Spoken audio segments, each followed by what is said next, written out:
Hi, today I'm going to talk a little bit about the replica of the 1870s corset I'm making from the pattern I took at the Herbert Art Gallery. So far I've got the pattern cut out and the fabric, which if you've been looking at the post you'll have seen a couple of pictures of. I've just got to the stage where I'm putting the gussets in, so I thought I'd show that because first of all I haven't seen a video, I don't know if there is one.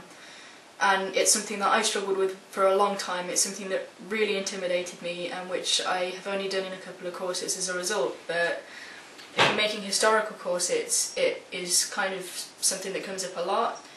It's a really nice way of fitting a corset that's a bit more curvy, and it also aesthetically looks quite nice. So for instance you could put like lace on the gussets, or you could use a different fabric as well if you wanted to go for something a bit more eye-catching. So I'll show you here what I've got. This is what you have when you draft the pattern. So this is half of the waist plus the seam allowance. This is made from the original, it's not to my measurements. I've got the tops of the gussets marked on, and also down here you can see where I've marked the hip. This is a layer of coutil which is fused to a layer of satin, and then it's lined with another layer of coutil in the same colour. That's lying completely flat. This is all half of the desired waist measurement, and to get it bigger at the bust and the hips you put in a triangle of fabric which is called either a gore or a gusset. And this is quite basic for some of you. If you're really into your historical corsetry you'll probably know this, but this is for the people who don't know. You can see from this angle that it raises up, so it's more of the shape there to the bust. If you've read my tutorial or drafted your own based on that, you can see this one from the top to where it's set in is the 15cm gusset, and across it's 6.5, or just a bit more accurately, just under 6.5. Which means that the difference on this corset between the bust and the desired waist is 12 centimetres. I've sewn this in. This is only very rough stitching. It's a long stitch and you can see it's not finished off here. If I show you the back.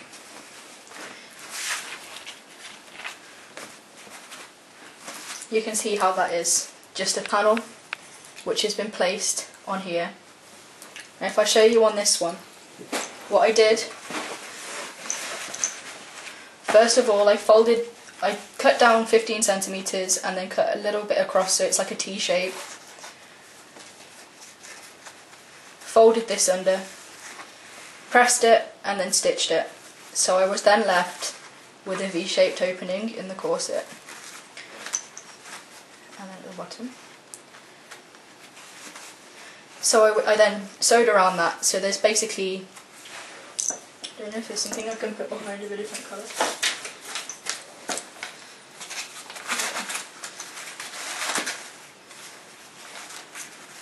You have the opening there.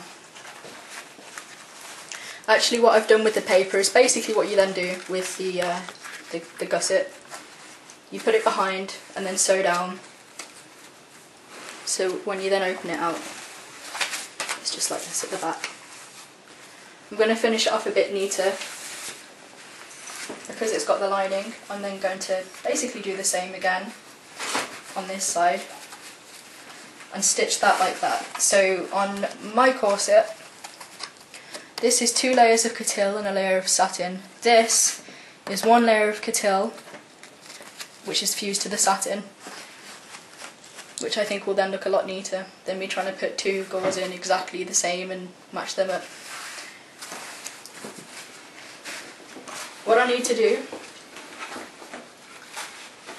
once I've put the other bust gusset in and also the hip gusset, is the cording.